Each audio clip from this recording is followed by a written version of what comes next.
माझी भूमिका एवढंच आहे, तुम्ही जे दोन भाऊ बोलताय, मला वाटतं त्या दोन भावांनी बोललं पाहिजे. आम्ही खाली बोलून काही फरक पडणार नाहीये.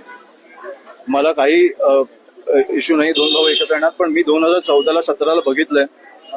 2014-17 सोडा मी कोविड काळात बघितलंय, जिकडे मला वाटतं उद्धवजी मुख्यमंत्री होते. राजसाहेबांनी तेव्हा उद्धवजींना पहिला फोन केला की हे भीषण एक आजार आलाय आपल्यावर, त्याच्यामुळे कुठचंही सरकार असो आपण त्यांची साथ दिली पाहिजे. आणि मी अनेकदा बघितलंय फोन कॉल. तर मला वाटतं त्यांची इच्छा असेल तर त्यांनी फोन करावा. हे मीडिया समोर बोलून किंवा वर्तमानपत्रात बोलून काही अशा युत्या होत नाही. सगळ्या गोष्टी मीडिया समोर बोलतात. कुठे ना कुठे प्रस्ताव जो असतो, जो लेटर असतो, प्रस्ताव असतो, एकमेकाला भेटला असतं. कारण एकीकडे वक्तव्य राजसाहेबांनी मला वाटतं त्यांच्याकडे एकमेकांचे नंबर आहेत, ते बोलू शकतात. एक्झॅक्टली ते होतं. त्याच्यामुळे मी तुमच्या समोर येऊन काही होणार नाही. आणि हे जे येतोय ते कशासाठी येतोय तुम्हाला पण माहिती आहे की जे बोलतायत सकाळी उठून ते कोणाला फसवता तुम्ही. ते दोन भाऊ आहेत, ते बोलतील नाही का? यावेळी पुढाकार त्यांनी घ्यावा.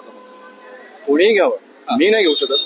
आम्ही जे विरोधक आहेत ते असं म्हणतायत की दोन्ही ठाकरे जरी एकत्र आले तरी आमच्या किंवा इतर पक्षावर कोणताही परिणाम होणार नाही, शून्य आहे. कसं पाहिजे?